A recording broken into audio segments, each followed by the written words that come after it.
yang bertempat di Dusun Trogolor RT 7 RW 17 Desa Ngadiluwih, Kecamatan Matese, Kabupaten Karanganyar. Jika ditelusuri, kisah COVID pertama kali di Dusun Trogolor, awal mulanya masyarakat ataupun warga sekitar tidak terlalu terdampak dengan adanya pemberitaan mengenai COVID-19. Kegelisahan masyarakat baru ada sejak pemerintah Kabupaten Karanganyar mengumumkan pasien pertama COVID-19 pada hari Jumat 10 April 2020. Yang diikuti dengan kasus-kasus suspek yang terjangkit corona berikutnya.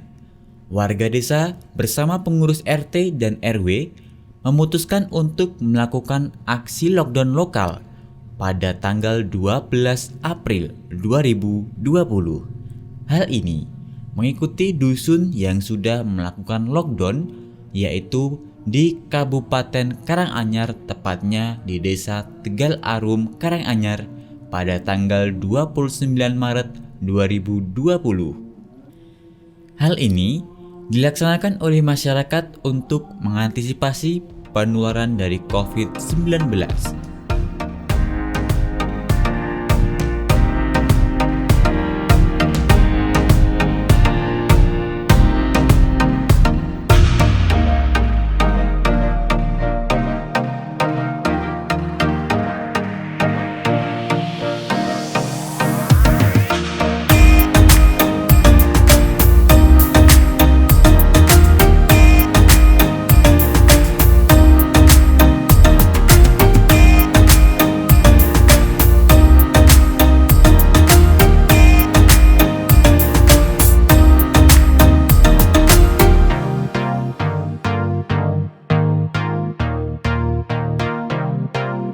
Di minggu pertama, KKNT Kersodarmo IAIN Surakarta yang berlokasi di Dusun Trogolor RT 7 RW 17. Langkah pertama yang dilakukan adalah melakukan koordinasi dengan ketua RT setempat untuk izin melaksanakan kegiatan KKN di wilayah beliau.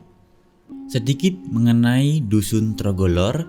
Dusun Trogolor sendiri terbagi menjadi 3 RT dan 1 RW, yaitu RT 05, 06, dan 07, serta RW 17. Dusun Trogo merupakan dusun yang menjadi perbatasan antara Kecamatan Matese dan Kecamatan Karanganyar, dan terletak di antara Dusun Dadapan, Ngasem, Dungiri, dan Tunggul Kalang. Dusun Trogo RT 07 sendiri terdapat sebanyak 29 rumah dengan 34 anggota keluarga dengan jumlah warganya sebanyak 220 jiwa. Dengan mata pencahariannya sebanyak 50% adalah petani, 30% karyawan pabrik, 10% pedagang, 5% wira swasta, dan sebanyak 5% adalah buruh harian lepas.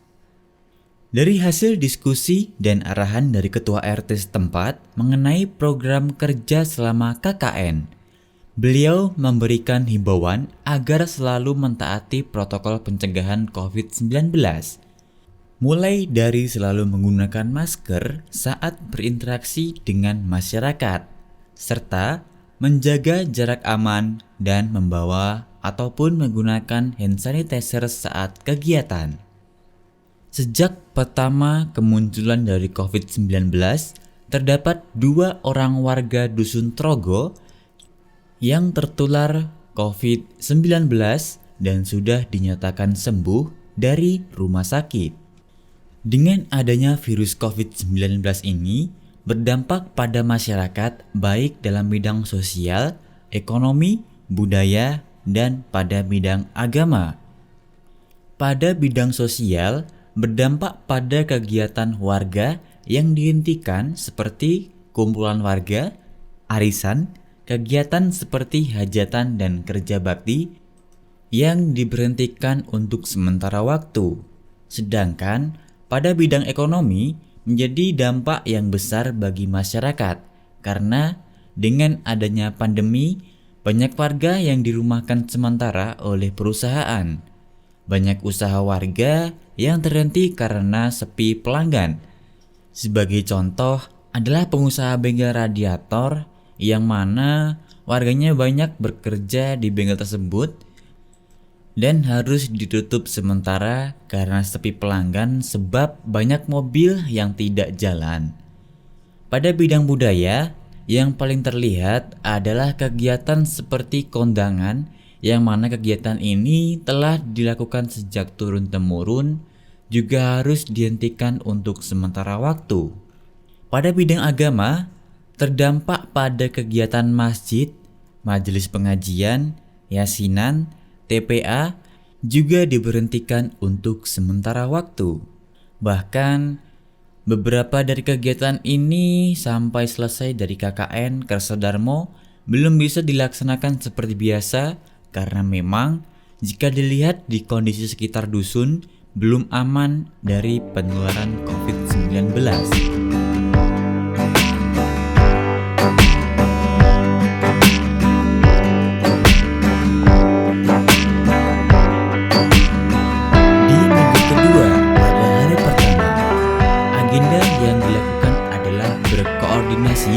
Bersama Ketua RT dan Pemuda Karang Taruna untuk ikut serta dalam beberapa program selama program KKNT Kersodarmo. Pelaksanaan program yang pertama adalah pembentukan tim untuk program edukasi dan kajian live secara streaming yang mana akan dilakukan melalui via YouTube. Tim ini terdiri dari operator streaming, kameramen, dan PU yang bertugas menghubungi narasumber yang akan mengisi acara live streaming. Setelah bagian-bagian tim sudah cukup, kami mendiskusikan model acara yang akan dijalankan selama live streaming dan sepakat untuk membuat program podcast dengan 2 acara, yaitu masing-masing di jam 8 malam di acara edukasi dan di jam 9 malam di acara kajian. Dengan menggunakan channel YouTube yang sudah ada yang diganti nama dengan nama Pitutur Luhur Solo agar lebih memberikan kesan Jawa pada channel YouTube ini. Program lain yang dikerjakan dalam minggu kedua ini adalah melakukan sosialisasi dan yang menjadi target adalah masyarakat yang sering berkerumun tanpa menggunakan masker dan tidak memperhatikan jarak aman. Langkah ini saya ambil karena saya telah mengamati warga masyarakat masih abai dalam menggunakan masker saat keluar rumah dan menjaga jarak aman saat bertemu dengan yang lainnya. Selain itu, sosialisasi agar selalu menjaga kesehatan dan mentaati protokol kesehatan juga saya lakukan di pondok pesantren yang terletak tidak jauh dari Dusun Trogo. Sosialisasi ini dilakukan kepada santriwan-santriwati yang ada di pondok sebelum melaksanakan kegiatan rutin mengaji.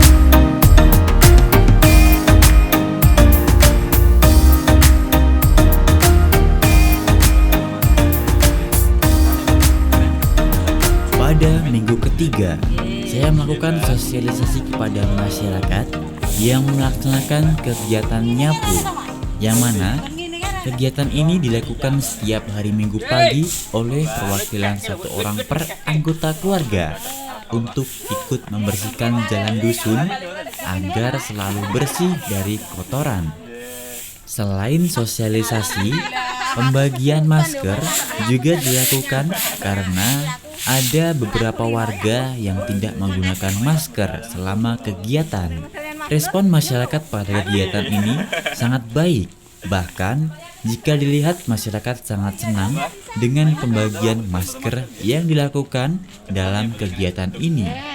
Sosialisasi dilanjutkan di hari-hari berikutnya dengan mendatangi rumah-rumah warga yang ada di RT 07 RW 17. Seperti biasa, sosialisasi saya tekankan agar masyarakat selalu menjaga kesehatan dan selalu menerapkan 5M, yaitu menggunakan masker, mencuci tangan dengan sabun dan air mengalir, menjaga jarak aman, menghindari kerumunan, dan mengurangi aktivitas. Penyemprotan desinfektan juga dilakukan di minggu ketiga ini. Dalam program ini, saya mengajak pemuda Karang Taruna untuk ikut andil dalam penyemprotan ini. Kegiatan ini dilakukan dari jam 8 pagi sampai jam 11 siang dengan sasaran penyemprotan kepada sejumlah rumah-rumah warga di RT 06 dan RT 07 RW 17, masjid, sekolah yang berada di Dusun Trogo, pos ronda, dan sepanjang jalan dusun juga kita semprot dengan menggunakan desinfektan.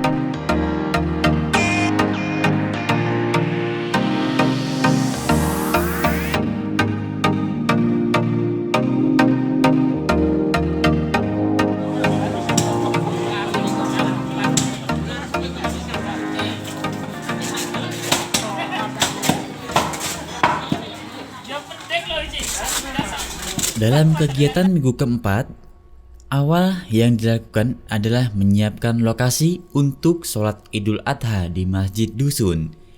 Yang selanjutnya di keesokan harinya, bersama warga Dusun Trogo melaksanakan sholat Idul Adha secara berjamaah di Masjid Dusun Trogo.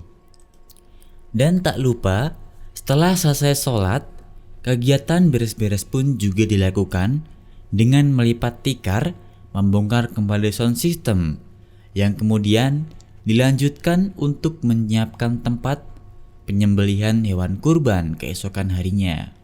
Pada minggu ini, saya juga membantu salah seorang pengusaha budidaya ikan cupang yang penjualannya mulai menurun di akhir-akhir ini. Setelah saya pelajari lebih jauh, ternyata minat masyarakat dalam membeli ikan cupang ini mulai sedikit, karena memang ikan cupang ini mudah untuk dipelihara dan dibudidayakan. Di sisi lain, saya mengusulkan dan mencoba untuk membantu menjual hewan cupang dengan media online. Di sini, saya tekankan kepada salah seorang tetangga tersebut untuk berjualan di marketplace via Facebook. Kegiatan lain adalah dengan membentuk kelompok usaha, di mana usaha di sini adalah usaha pembesaran ikan lele. Sebanyak 10 orang warga yang sukarela sebagai anggota kelompok, yang kemudian kita bersama-sama membangun kolam yang sudah ada untuk siap diberi benih ikan lele. Teknisnya sendiri, untuk membeli pakan ikan cupang, kita akan mengadakan iuran bersama semua anggota kelompok. Dan nantinya, hasil dari pembesaran ikan lele ini akan dibagi kepada setiap anggota kelompok dan menyisihkan sebagian hasil untuk membeli benih ikan lele dan juga pakan serta perlengkapan lainnya.